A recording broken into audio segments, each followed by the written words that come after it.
Inside New Orleans Sports with Eric Asher is underwritten by the Union Capital Corporation and Natels Air Conditioning and Heating, a proud sponsor of the St. Jude Dream Home.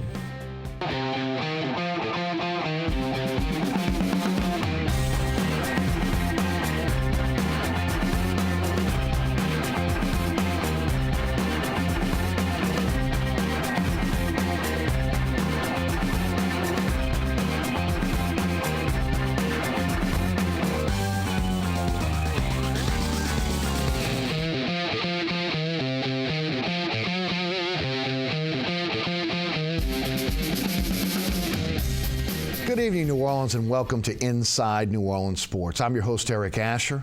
And over the next hour, we're going to talk a lot of sports. Local sports, of course, it'll be about the New Orleans Saints, the New Orleans Pelicans, the LSU Tigers, the Tulane Green Wave, and because we're on the cusp of the high school playoffs, we're also going to talk some high school football. And we got a great panel to do that tonight. Joining us on the program is Rick Gaille of SportsNOLA.com.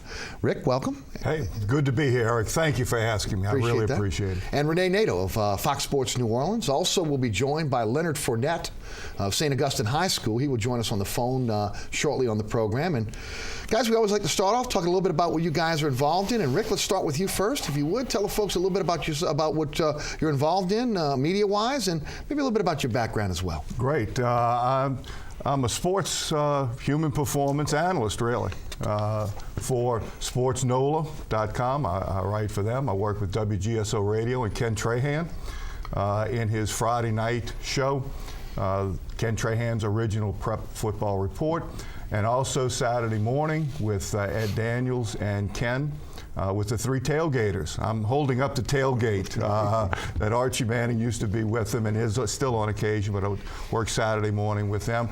So I've gone from the sidelines after coaching 34 years at multiple high schools, Chalmette High School, Archbishop Rummel, Tulane, Bonneville, and then I was a head coach at St. James High School for 19 years, gone from the sidelines into the booth and more exclusively on the analysis side, trying to figure out why somebody does what they do and how they do it rather than just a reporter. By the way, folks, if you haven't listened to Rick on the Three Tailgaters show, he's doing more than holding up the tailgate. He's doing a fantastic job. I really love his analysis and look forward to having him with us over the next hour. My good friend Rene Nadeau, he's been around for a long time. Rene's got his hands in so many different things. Rene, welcome. So good to have you on the program. Tell the folks a little bit about what you got going on in your sports life. Fine, and I'm glad to be with my friend Rick. He does a little therapy work with those two guys on a Saturday morning too. But it's great to be here. I work with Fox Sports, high school football, do some ESPN games still, and have some Southland Conference games on ESPN. I work with WFAN, CBS Radio, and Sirius Radio for events in this city, Saints, Final Fours, things like that.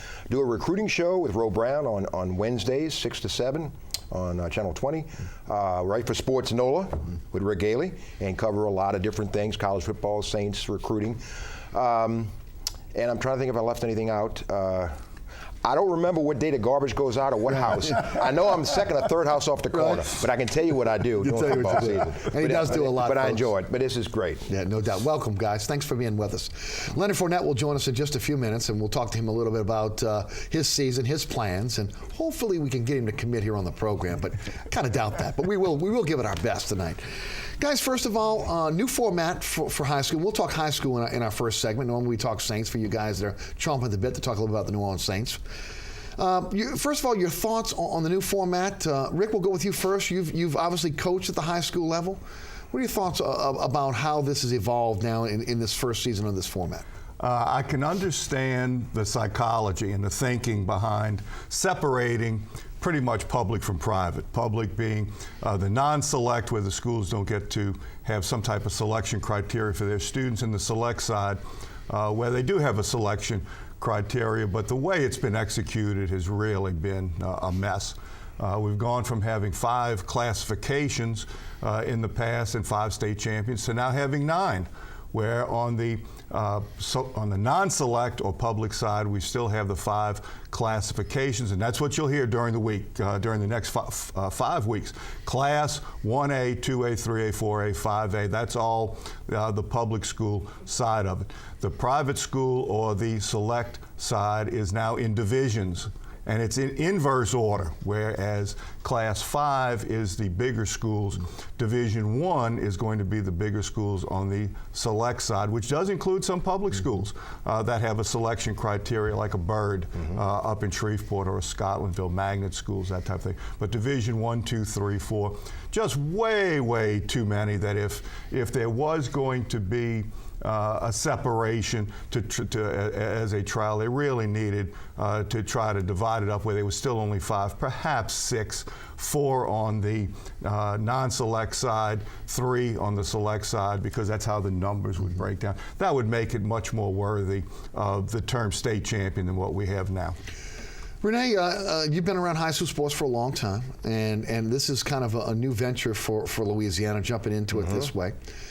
Your thoughts on the format and maybe how we got here?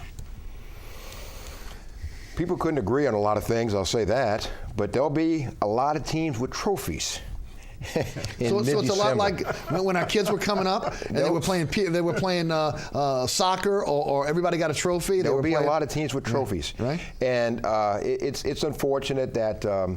For the fans' perspective, as Rick alluded to, you may not see, there'll be a lot of wondering and what if kind of BCS kind of thing. Well, what if this team played, did they win and things like that? So there'll be a lot of speculation and talk over coffee and sandwich shops and things like that.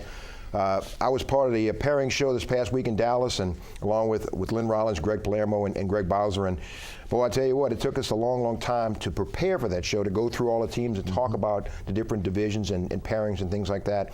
So there will be a lot of teams involved that would not have been involved, but when you have some 2 and 8 teams making the playoffs now, that opens different options. And you got more people going to stadiums and watching games that would have shut it down and checked the equipment in for the fall. Guys, who are some of the top teams in this year's high school playoffs that are coming up? Well, locally, on the Class 5A level, Destrehan has had just an outstanding season, and this is one of their best teams. And not long ago, they won 2 consecutive state championships. So Destrehan really looks very solid there. In Division I, there is no question that St. Aug is a prohibitive favorite. I'm not sure if anybody can really compete with them. I think Rummel has a chance to compete with them. It will be, we'll see if Byrd is able to, because Byrd is probably the best team in North Louisiana. But on the large school sides, those are 2 schools that I'm really interested in seeing. Certainly West Monroe on the 5A side and in the non-select side will be a contender. And Carr at the 4A level is going to be right there, again, along with Neville. Rene, anything you can add to that?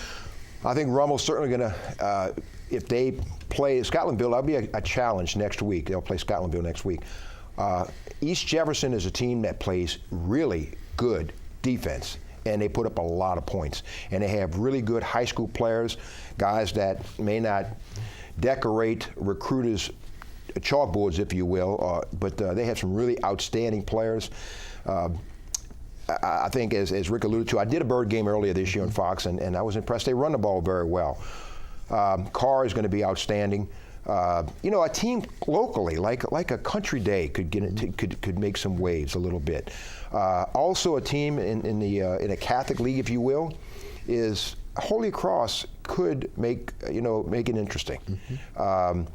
And Curtis, of course, that's going to be interesting there. But Calvary Baptist, is a team that I think is going to be maybe there when the smoke clears. But Warren Easton is another team that is very.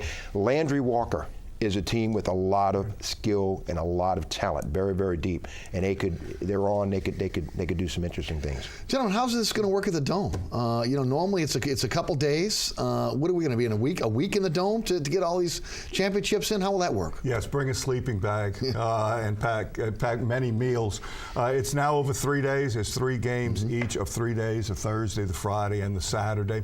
The Thursday games are all select school games of schools that had byes the week before, because one of the unintended consequences in this whole thing is that there are plenty of byes, and in a division like Division I, which is a large school private side. They actually have 6 of the schools have byes week 1, but the 2 finalists have byes week 4. So they're only playing 3 games, week 2, 3, and 5. So there's 3 divisions that have byes the previous week. They're playing on Thursday. Then there'll be 3 games Friday and 3 games Saturday. So it's going to be a marathon. Rene, your thoughts on that format? Under the circumstances, it's the best that he can do. And with the 3 games, I know I'll do at least 4 or 5 that Fox will carry all the games. Right. That's Fox Sports New Orleans, Fox Sports New Orleans, which will be the same station basically as the Pelicans and the Texas Rangers and teams like that. So it's Louisiana. It'll cover all Louisiana. And actually, I've had people outside of Louisiana, New Mexico and Texas and all, have picked up games on the Fox network. But it'll be interesting. It'll bring a lot of people to town. That's a good thing. Yes. You'll have more teams involved and teams that maybe weren't involved ordinarily. So you have a lot more visitors to the city. What's the vibe you guys are getting from athletic directors, from principals, from fans on this format, and will this be just a 1-year deal? I think it's going to be a 1-year deal, but I think this year it's going to be successful because I have great confidence and great faith in coaches and players. They're going to make a bad format work because you got 78% of all the football teams in the playoffs, way too many. But when you get a group of players and a group of coaches and they have a task at hand, they find a way to get it done. That you know that no matter how many games they have or how watered down it is or whatever significance as adults we try to put on it, the coaches and the players are going to get out there and compete hard and play hard and put a good brand of football on the field. And I can assure you this, there's going to be 9 teams over that weekend, those 3 days, they're going to be jumping up and down at the end of the game, happy that they won. Rene, your thoughts? Well, I couldn't say it better, but it'll be interesting. I don't think you'll see the same format next year. I'd have to say that for sure. But there'll be some tweaking in January, Rick, I would think, huh? Yes. And but there will be a lot of happy kids, a lot of happy families, because it is what it is. Right. Make the most of it. Sure. And if you are lucky enough to walk away with a trophy, have a smile on your face, Mom and Dad will be happy, team will be happy. It'll be a lifetime memory for those kids. Guys, we're expected to have Leonard Fournette on our program tonight. But before we go to break and we try to bring Leonard on, let's talk a little bit about recruiting. And of course, this year, from what we understand, is probably the best recruiting year we've seen out of Louisiana in a long, long time. A lot of fans are worried. They're concerned, especially LSU fans, that what happened in Alabama last week will affect LSU's recruiting. Rene, I'm going to take you first. If you would, let's talk about first of all, the class, and does one game like what we saw last week, can that make a difference in a recruit's mind on where they will or will not go to attend school? First of all, as far as the class is concerned, Eric, a guy who may be, say, in the top 8 or 10 in this year's class in the city, in any ordinary year, would be number 1. It's that deep, and the talent is that outstanding. I've been asked this question so many times, fans, because of not only LSU, Texas, because they've not had success they've had in the past. Are they going to lose recruits and things like this? An individual who's looking at, a young man who's looking at a program, looks to see how he fits in there. His teammates, the coach may not be there, they have the curriculum they want to go to, and it may be. They may be safeties there if a young man is a safety, and he may project himself, I'm a little better than those guys, so maybe as a true freshman, I can step in. And the thing is, and I know Rick can agree to this probably, but I've told a couple of kids, very few 4-star recruits are looking at a school where it's a wide open space. They want to go where they can play, because I've told kids before, if there's no running back, quarterback, wide receiver, when you get there, they're coming. Oh, yeah. So don't worry about it. You'll be there for 3 or 4 more years, they're coming. So if you're afraid of competition, go to a small school where you can have all the carries, all the receptions, all the tackles you want. So you're of the opinion that it doesn't matter what happened in an LSU-Alabama game, kids are going to make a decision based on what's best for them? Yes, and I think one game, because a lot of individuals, for example, who may be looking at Alabama, LSU, Florida State, Miami, things like that, they're looking down the road, how they fit into that program. And one game usually does not make a decision. A young man has a relationship with the assistant coaches, with the other players on the team, and the fondness and things. And I tell you what, Rick may tell you this as well. A lot of kids like the uniforms, you know what division they play in, the conference they play in, right? Yes, you know, you're right. And look at their schedule. So a lot goes into it more than an adult may think about. Rick, what can you add to that? Yeah, the number one factor in a kid selecting a school is a school that he feels comfortable with. And now we're in the era that if you're being highly recruited, you're looking at this as a preparation for the next level. And I have no problem with that, because that's what college is supposed to be about, preparing you for the rest of your life. And if the NFL is part of that, that can provide a pretty good life. So I think kids right now do a good job of not only figuring out where they fit in, where they're going to play, but what school is going to give them the best opportunity to play at the next level. Louisiana will have more kids sign out of state than ever before, but the reason for that is what Rene said first, that it's a deeper class than ever before, so more kids will be going more places than they have in the past. So that's why it'll look like there's some defections, but there's just more kids. LSU will get their share of them, because LSU and Tulane is getting there too, and why Tulane is starting to do better, because a kid can see himself going to one of those two schools and preparing himself for the next level. Both of you guys have said this is a deep class. What about at the top of the class, the cream of the crop? How good are they? Ooh. Leonard Fournette may be the best player ever to come from this area. I've heard other people say that. I'm not prepared to say that. Yeah, yet, and I tell you what, but too, I've heard other people who know. I'll tell you that. what, and the thing is, I did the research myself. Out of all the schools in the state of Louisiana, St. Augustine has turned out 42 guys that went to the NFL. Right. That's more than any school in the state, and 56, this is all time, 56 in the country. That's outstanding for a school that opened up in 1950.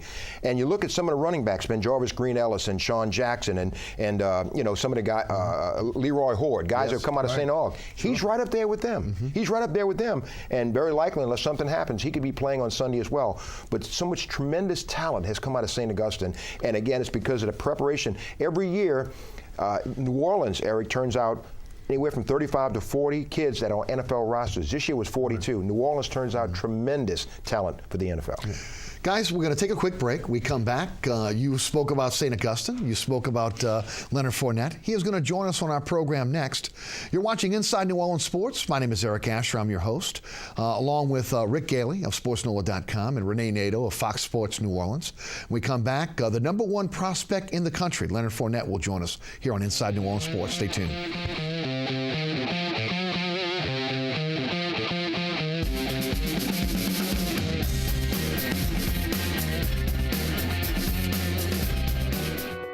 My life is full of statistics. Thing is, I could have dropped out of school and become one myself, but I didn't, because I had people that believed in me. Here's another statistic. 7,000 students drop out every school day. That's one every 26 seconds. It's time that students know that we believe in them. Inspire a student and share your message of support at boostup.org. You're watching WLAE, New Orleans Public Television. Find us on Facebook and follow us on Twitter.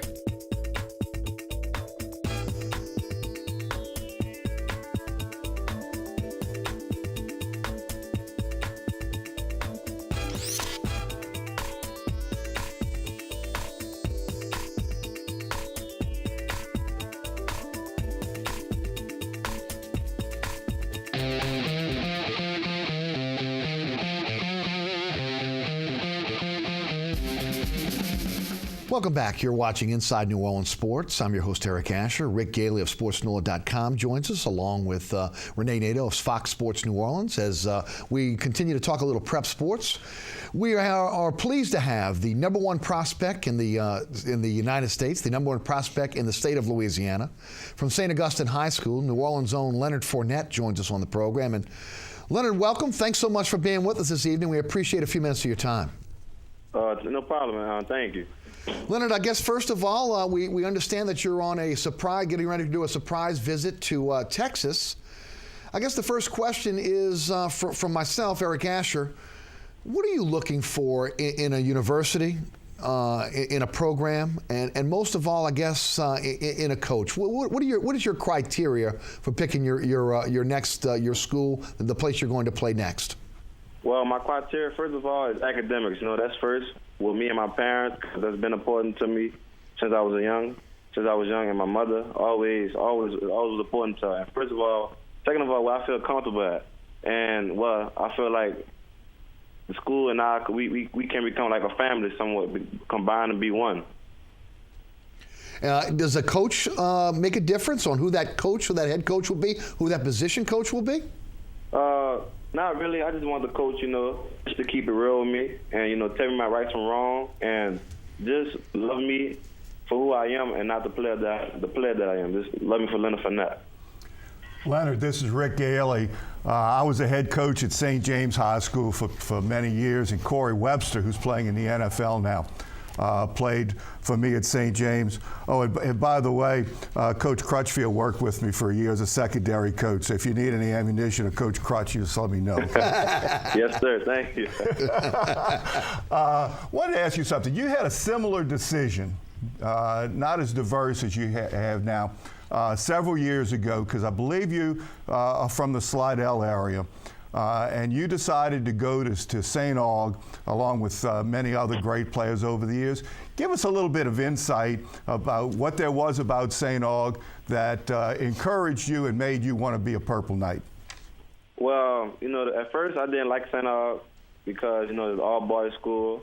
And I went there, the truth is I went there for discipline, not really football, it's about discipline. And just getting ready to become a young man as well. And now that I've been introduced to St. Aug and now I'm a senior at St. Aug, it's all about the tradition and the family of St. Aug and the operation of St. Aug. And it's just a blessing just to appreciate that I am attending St. Aug because a lot of great players, a lot of great people come to St. Aug and get to meet them. So I'm just thankful to be in this position to even attend St. Augustine High School. Leonard, Rene, Nadeau, how you doing, buddy? I'm doing good. How you doing? All right. We visited not long ago, and I guess I don't think the average fan knows how serious you take your schoolwork. 3.2 grade point average, and you told me just a week or two ago, or many times we've been together, you like engineering, so that you take your studies pretty serious, don't you, Leonard? Oh yes, sir.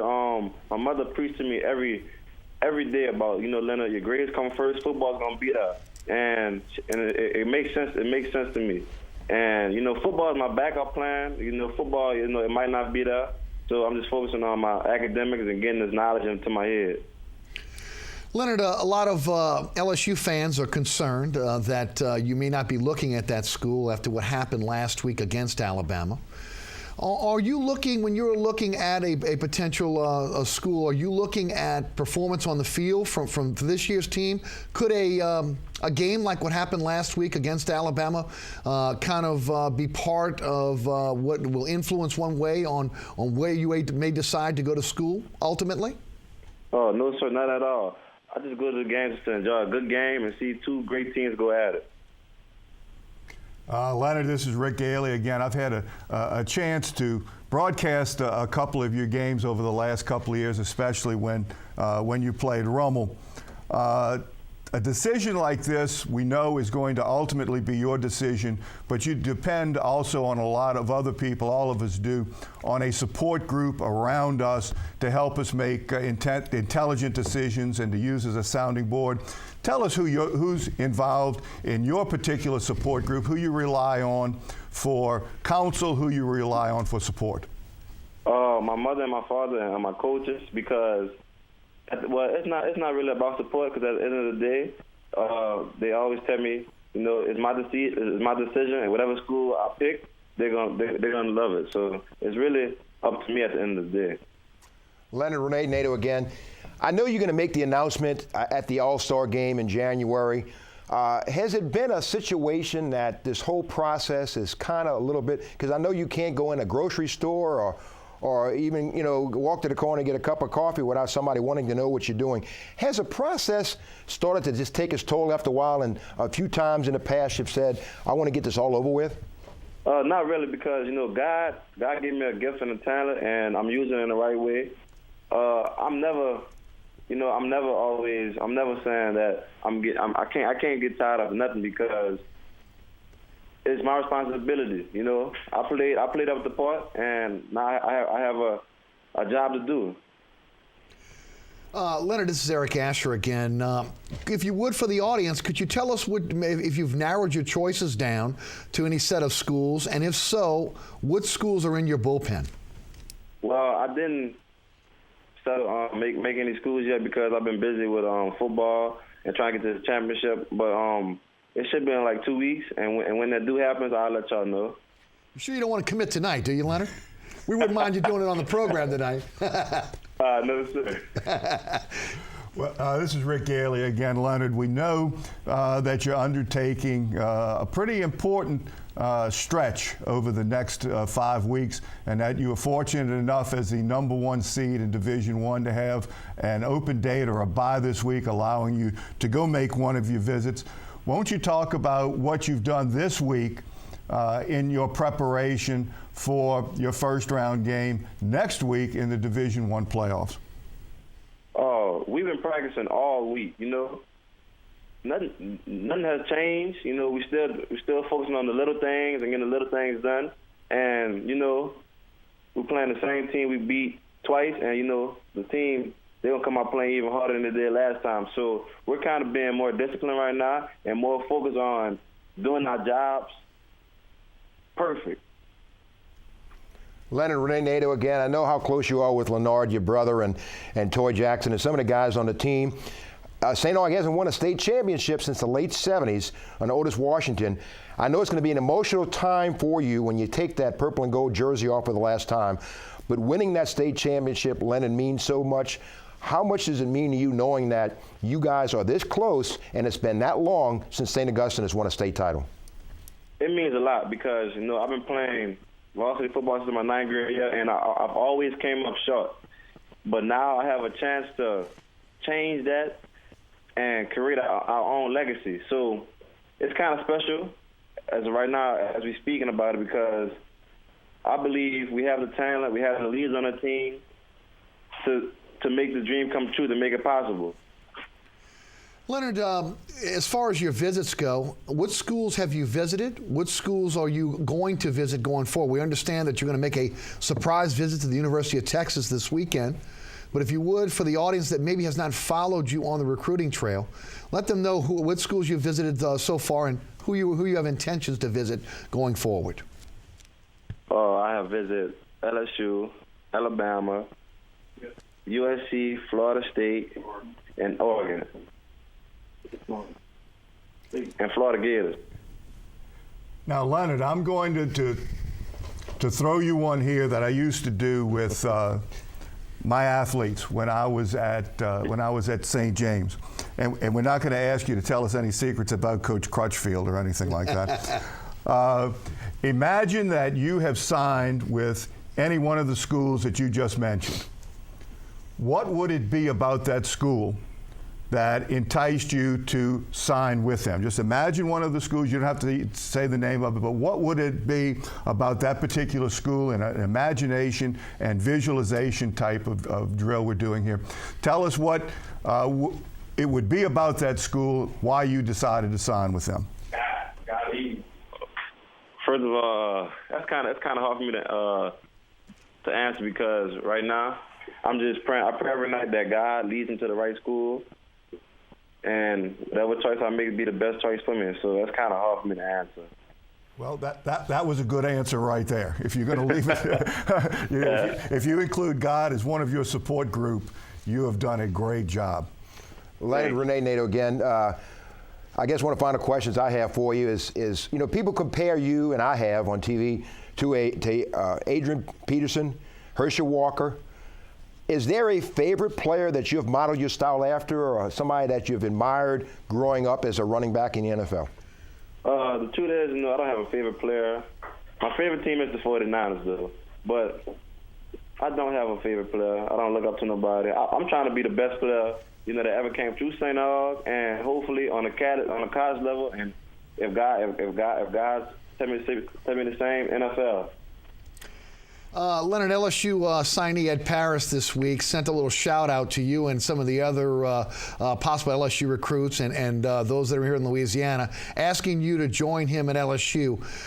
First of all, did you hear that? Did you respond? And second of all, are you in a situation where you're looking to see where other recruits are going and that may influence your decision? No, sir. Me and Ed Paris, we're very cool. I consider him as a brother, and I'm not. I don't follow any other recruits because at the end of the day, it's about what makes you happy at the end of the day, and what you think you're going to be successful at. Not as far as football, but as a man. Leonard, this is Coach Gaille again. You mentioned how important academics are going to be at the next level, and that is extremely commendable. And let me also commend you that you've thought a lot of these things out beforehand. You're not just speaking off the cuff, and that's always good to be able to prepare yourself. Are you thinking about what major you would want to be involved in, what course of studies you would want to take at the collegiate level? Right now in school, they have us reading books about, business, and I'm reading books on business and engineering. So I think that's what I'm pretty much focusing on. It would be a good idea to study business so you could be your own agent and save the 20%. Yes, sir. There you go. Leonard, Jermaine Roberts is a close friend. And you guys were on a show just a few weeks ago, and I know he's happy to be going to Texas. Is he kind of pulling a little bit? Leonard, I got an open spot in my room for you. How much is people like Jermaine and some of the other guys on the team? It's not like guys recruits, as Eric said. Are there teammates of yours that you feel a bond with? If they go somewhere, that might have something to do with where you may be going? No, sir. We don't talk about football at all. We still kids. We joke around, play. We talk about crazy stuff. So football don't be too much on our mind when it comes to our relationship or friendship. We just like to have fun and enjoy our teenage lives. Well, Leonard, we'd like to thank you so much for your time tonight. I know that you got a lot on your plate, obviously, from academics to preparing for the state playoffs and, of course, trying to figure out where you're going to go to school and where ultimately your future will lie. But we very much appreciate you being with us this evening, and best of luck with your decision, and best of luck to you in your future endeavors. Yes, sir, and thank y'all for having me on the show. Thank you very much. That's Leonard Fournette, #1 prospect in the state of Louisiana. And guys, before we go to break, you got to love the way the young man just handles himself. He's prepared, and that is always good. I've always told my students it's okay to know the answers before I ask the questions. That's what studying is all about. So he's not winging this. He's thought very carefully about his answers before he's asked a question, and very, very positive responses I thought from him. Rene, you're around high school athletes all the time. Your thoughts? Well, I was told just a couple of weeks ago that there was a story in the locker room, not that it's sloppy, but a few of the teammates left towels and other things around, and there was a player picking up after the game was over, and one of the guys in the locker room said there's somebody in there picking up towels his teammates left on the floor. It was Leonard Fournette. Wow. He's not too good to do the little things. Yep, that's beautiful. We will take a break. When we come back, we'll shift gears. We'll talk Saints. We'll also talk LSU and Tulane on this program tonight, as well as the New Orleans Pelicans. Eric Asher with you here on Inside New Orleans Sports, along with our panel tonight, Rick Gaille of SportsNOLA.com and Rene Nadeau of Fox Sports New Orleans. Special thanks to Leonard Fournette for joining us on the program this evening. Stick around, New Orleans.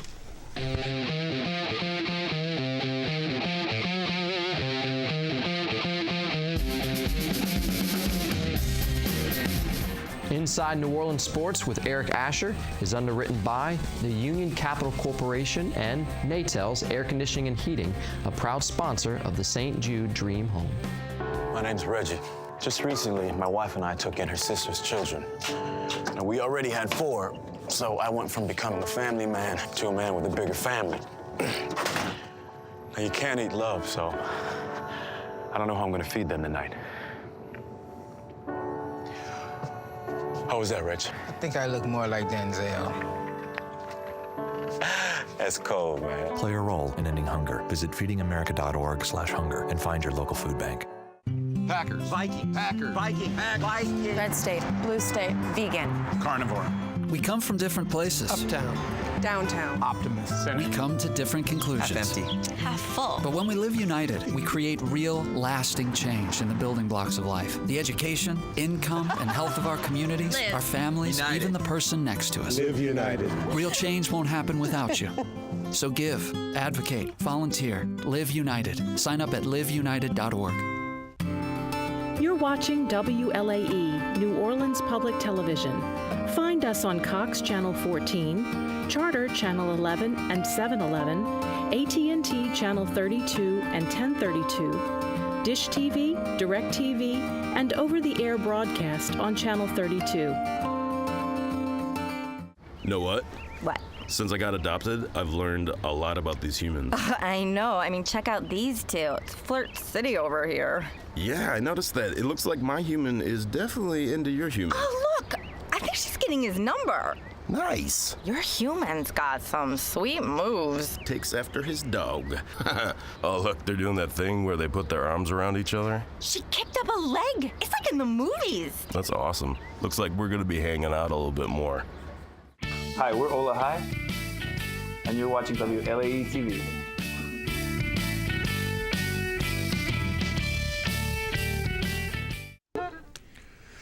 Welcome back. You're watching Inside New Orleans Sports. I'm your host, Eric Asher. Rick Gaille of SportsNOLA.com and Rene Nadeau of Fox Sports New Orleans are on our panel tonight. And we'll shift gears and we'll talk a little bit about the New Orleans Saints. Of course, you can always join the conversation at 504-866-3200. That's 504-866-3200. And we always welcome your phone calls. Guys, big stretch for the Saints here. A very physical stretch for the Saints with their opponents. You look at San Francisco, 3:30 game on Sunday, turn right back around with a short week having to take on Atlanta. You get a little bit of an 11-day break, then you have to go to Seattle. Then you have to turn right back around and play a division foe who's breathing down your neck in Carolina at home. Then you head up to St. Louis. Got to come back, go on the road, come back, and I believe they're on the road against Carolina, and then they finish up against Tampa Bay at home. Best performance we've seen out of the Saints last week against the Dallas Cowboys, but this is going to be an arduous stretch for them. We'll start with the San Francisco 49ers. Guys, first of all, your thoughts. We'll start with you first, Rick, on how the keys to victory for the Saints playing against a team that has beaten them the last two times and a team that has out-physicaled them the last two times they played. And that, to me, is the greatest concern because there's two teams so far this year that have been very physical with the Saints. The first half against New England and the entire game against the New York Jets. And in neither case did the Saints respond very well to them. They did respond in the second half of the New England game, but never really responded against the Jets. So that is a huge concern. Because just like the note that I wrote to myself before the Dallas game, who's going to bloody whose nose first? Because you know that San Francisco is going to come here and try to, not exactly the right term for right now, but they're going to try to bully the Saints. They're going to try to physically get their attention and try to bloody their nose. Who's going to bloody whose nose first and who's going to back off? It was very encouraging in the second half, especially of the Dallas game, how physical the Saints offensive line got.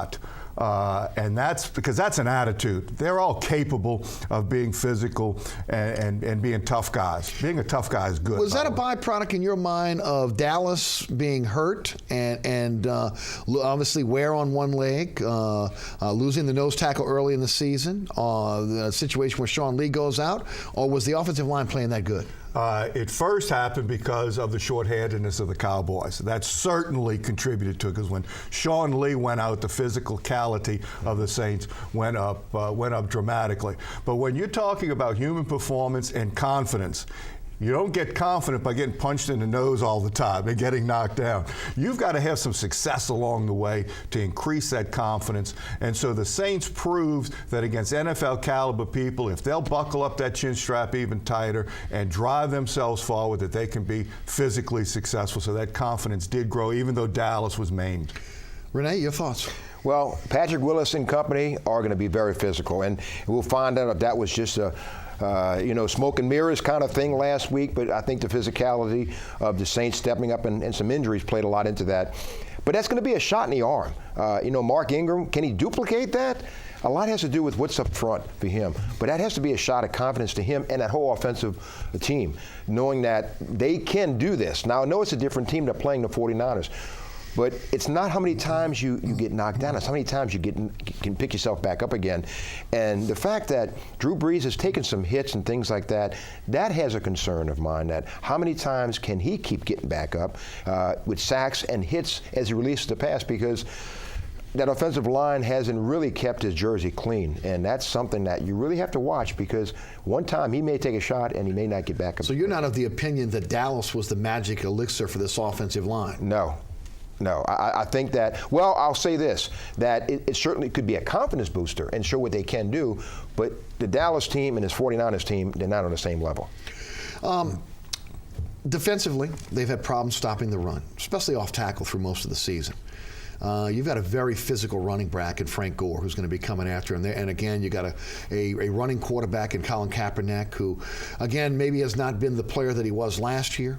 And maybe teams have figured out the read option a bit. But he's still a guy that can make time with his feet. He is a dangerous runner when he gets on the edge.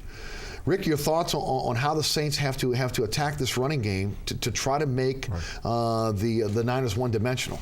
Well, Rob Ryan has been brilliant in coming up with a strategy each week. And every week he's been able to come up with something that the opponent hasn't seen before. Like last week he came out in a 4-3 defense and was double teaming Des Bryant all over the field and playing a different type of cover. Just brilliant. So he's going to have a similar strategy this week, because in playing the read attack, and the 49ers do the best job in the league of doing it while still protecting their quarterback. And what the 49ers do is make you, on defense, assign a defender to the quarterback, which in most pro running attacks you don't have to do. So you always have an extra run defender, and the Saints aren't going to have that particular luxury this week. So he's going to have several types of plans, because if you have the same plan from beginning to end, the opponent's going to figure it out, take advantage of it. So he's going to need a different plan probably every quarter in being able to handle Kaepernick, because Kaepernick is not playing any worse than he did last week. And the league has done a little better job of figuring out the read attack. But what's really hurt him so far is that he has no perimeter players. His outside receivers are completely ineffective. Crabtree has not been there, so he's lost a speed person on the outside. Anquan Bolden has been his #1 outside receiver. And speed-wise, he's a possession receiver. He's a short, intermediate type receiver, and more over the middle type of situation. And we've got injuries to both to Davis, yes, the tight end with a concussion. Mm-hmm. We may look at it, in fact, as a concussion bowl, in effect, because is Davis going to come back from his concussion? And we've got two players out with Watson and Vaccaro. Right.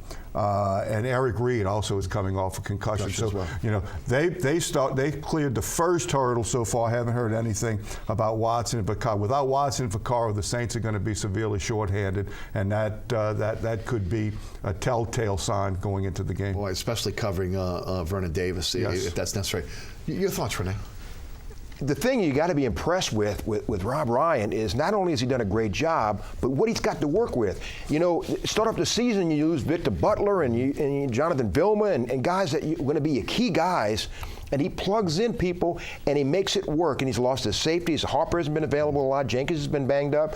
Keenan Lewis comes up and fits in very well. So not only has he done a good job, but as Rick said, he's had to change things because of personnel. He doesn't have the people there that he really needs and wants because of injuries. And a tip of the hat, he's really done a really good job of, and you can spy a Kaepernick, in the NFL. But I'll say this, I've done quite a few games on ESPN when Kaepernick was at Nevada. Mm-hmm. And I was always impressed with him, sophomore, juniors, and senior years. And one thing that jumped out at me, he could throw the ball. I've seen him throw the ball 60, 70 yards in the air on target.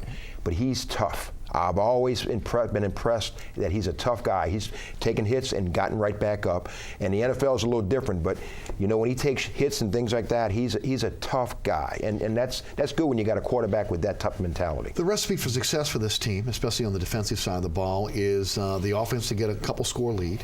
That in a lot of cases will make teams one-dimensional. In a lot of cases, they will abandon the run, which is kind of the Achilles heel of this team, this defense so far. It also allows the Saints at times to again, not be so one-dimensional with throwing the football. They can run the football. How do you think that formula, if that formula can work, will work against the 49ers this week? Is it necessary for them to get a couple score lead and make the Niners one-dimensional? Absolutely. Yes, that everything starts to really fall into place for the Saints when that happens. Certainly going into the game, the protection of Drew Brees is going to be really important because they're going to come out throwing. I would be very surprised if they, while they want to show their physicality, the biggest advantage that the Saints have over the 49er defense is in the throwing game. I think you're going to see much more creative pass protection schemes because Drew Brees has gotten hit more this year because Sean Payton has made the conscious decision to leave Drew Brees more vulnerable when you get right down to it. With Jamon Bushrod at left tackle, he did a lot of scheming with running backs and tight ends and the like, with helping him in pass protection. Yes. Has not helped Charles Brown nearly as much. Saw a little bit of it last week for the first time. And the 49ers are going to try to attack the Saints' pass protection internally as well. De La Puente at center has only been okay. Jari Evans at right guard has been injured most of the year and not nearly as effective as he's been, and Ben Grubbs has been less than his best. Yes. Even though last week we saw some improvement there. So the 49ers are going to try to make the Saints one-dimensional in pass protection, as many one-on-one matchups as possible in their pass protection, and the Saints are going to try to scheme a little bit to help the tackles, especially on those perimeter rushers, so that Brees can use his intelligence and get it to the right receiver. Rene, what can you add to that? Well, a couple of things. I think that special teams is going to play a major role in this game, and I'm talking about, you know, a field goal here and there, but the punting, Morstead punting and things like this, making the team, you know, the 49ers in this case, travel longer distance. The longer you have the ball, a lot more opportunity, things are going to happen.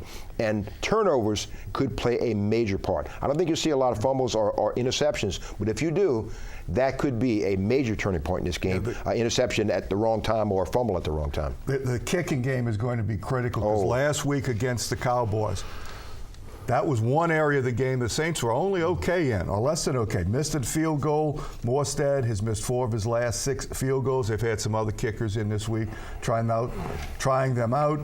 Failure to recover an onside kick in a surprise onside kick situation, and a muffed punt.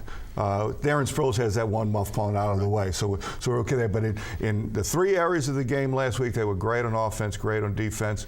Only mediocre in the kicking game. They've got to be superior this week. Rene, Hartley has had his problems this season. As Rick mentioned, kickers came in on Tuesday. Mm-hmm. They said they were trying to get a little bit of more of a book on kickers that were out there. I think a message was sent. Mm-hmm. If you're the coaching staff, do you trust Karen Hartley in a close game? Right now they will. But you know, the next missed field goal or 2, the noose may tighten a little bit. Those guys are paid to kick and win games, and a field goal, certainly a field goal that could cost you a game is going to cost you home field advantage at the end of this, or worse. So yeah, you have to perform, and I know, you know, those kickers and a small window of opportunity. But if Hartley does not maybe pick it up a little bit next game or 2, it may be interesting. Coach? Yeah, every year. Hartley's had a bit of a slump. Even in the Super Bowl year, he had a slump in the middle of the field that he worked his way out of. Let's hope that this is only a slump. The Saints have confidence in him right now, and will continue to have, but he's got to show that slump is over really quick, because he's hitting the ball well. And that's what's really... It's between the ears, isn't it? Yes, yeah, that has a lot to do with it, but your ears affect your fundamentals. His fundamentals aren't quite there because he's misaligning. The ball's going straight. He's not hooking the ball when he's missed it to the left. He's not pushing the ball when he hit it to the right. He's making good hits on it. McCown is doing a great job of keeping him in a routine. He just has to readjust his aimer, so to speak, and get himself aligned back correctly, and then he'll get right back on the roll. Rene, I'll take you first. Quick answer on this one. Saints win or not this weekend against San Francisco? Yeah, by a very close score. Very close. Very close, like 2 points, 3 points. Rick? I want the Saints to win, so I'm picking the 49ers. Is that how that works? That's how that works. That's right. If you want to win, you don't want me picking you. It's going to be difficult for the Saints to win because the 49ers rebound after a bad effort against Carolina. Yep, no doubt.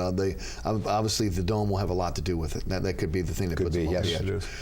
Guys, let's switch to the collegiate game, and we'll talk a little bit about the LSU Tigers first. This is not the season that people expected up to this point. They expected them to be in the national championship and the SEC championship mix. Rene, I'll take you first. How big of a loss was this for the program to Alabama? And I guess the main focus of this question is there a real gap in talent between these two teams, as we've heard all week long now, that people are saying that, you know what, that Saban has taken a big step here, and LSU's just not on par with Alabama when it comes to the type of talent? I don't think there's a big gap. No, I don't think there's a big gap between talent. It shows that overall performance team, you get judged by what your grade is how you perform that week, and in this game there was a gap in teams, and a lot more goes into it than just talent.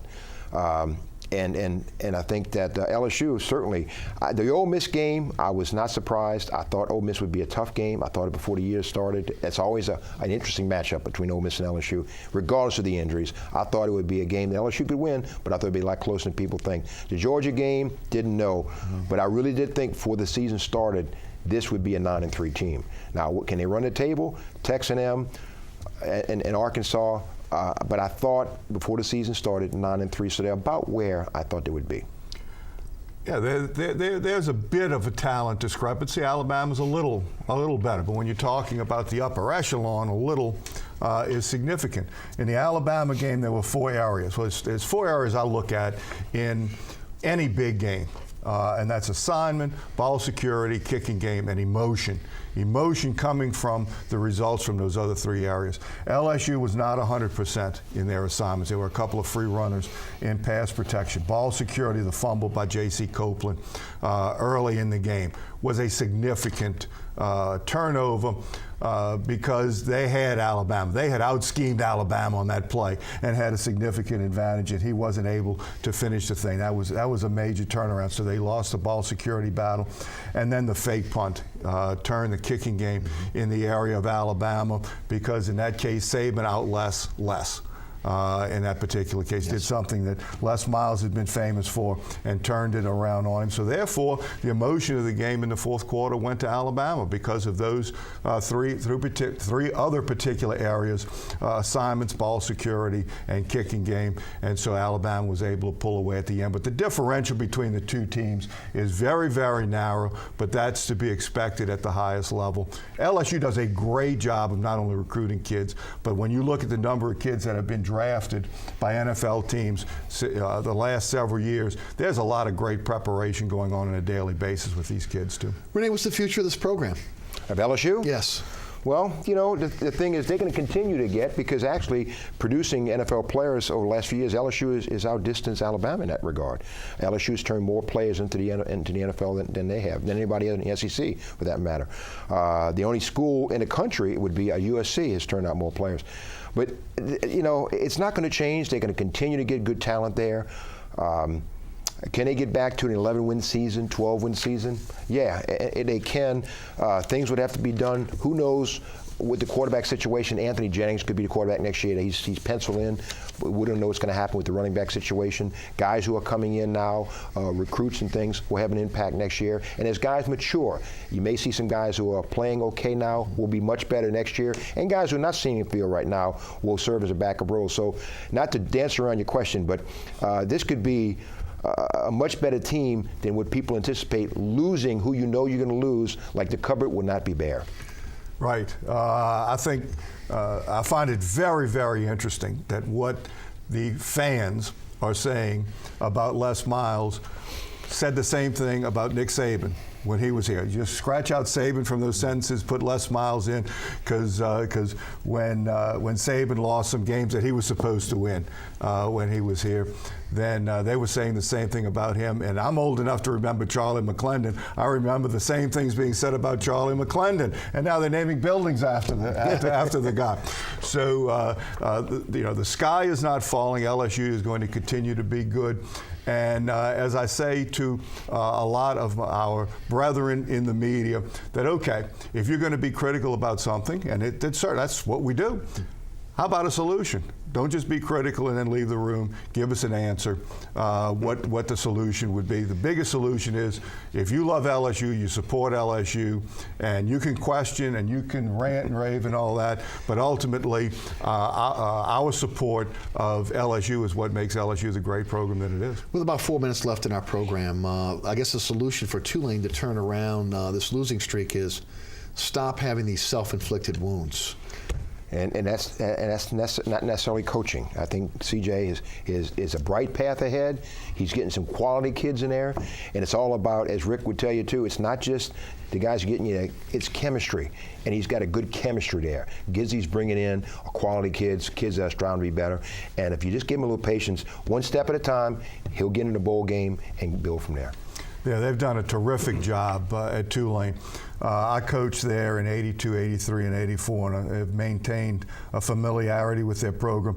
To lose to a Texas San Antonio 10-7 because you had 2 interceptions, lost a fumble, 14 penalties for 111 yards. That's uncalled for at a school like Tulane, but they're moving in the right direction. They need another win.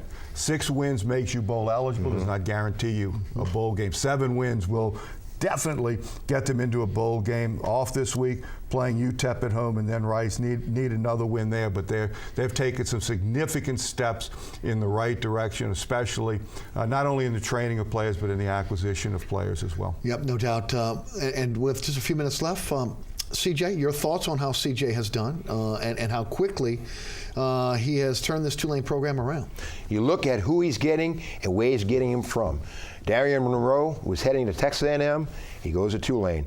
And when you start getting players like that, and you are able to get kids who are committed to higher level schools, you're doing a good job. And he'll steal one from here and there that may be headed out of state to a bigger school. And as long as he does that, they'll be fine. In about 30 seconds. The future of Tulane is how well they continue to prepare players for the NFL. That's what college, once again, is supposed to be all about. And it is well within Tulane's mission to get great talent and train them to play at the next level and be their own agent. That's why I mentioned that with Leonard Fournette. Get a business degree from Tulane, be a great player, be your own agent. You make more money. Gentlemen, thank you so much. Really enjoyed having you guys as part of the panel today. Again, Rick Gaille of SportsNOLA.com and Rene Nadeau of Fox Sports New Orleans, among other things that both of you guys are doing. We really appreciate you guys joining us tonight. And once again, thank you so much for tuning in to Inside New Orleans. Remember, there's a rebroadcast of this show each and every Friday at 10 o'clock here on WLAE. Don't forget, you can catch me on the radio weekdays, 11 a.m. until 1 p.m. on 990 a.m. WGSO. You can also check out the podcast at ericasher.com. And if you missed any of our previous episodes of Inside New Orleans Sports, you can catch that on ericasher.com as well. You can follow me on Twitter at Eric_Asher. And I want to give special thanks to the WLE production staff, also Ron Yeager, Jim Dotson, Donovan Joseph, my producer William Hill. Thanks to our panel tonight, but thank you so much for watching. We'll do it all over again right here next Thursday night here on WLE at 6 o'clock. My name is Eric Asher. Have a great evening, New Orleans, and good night.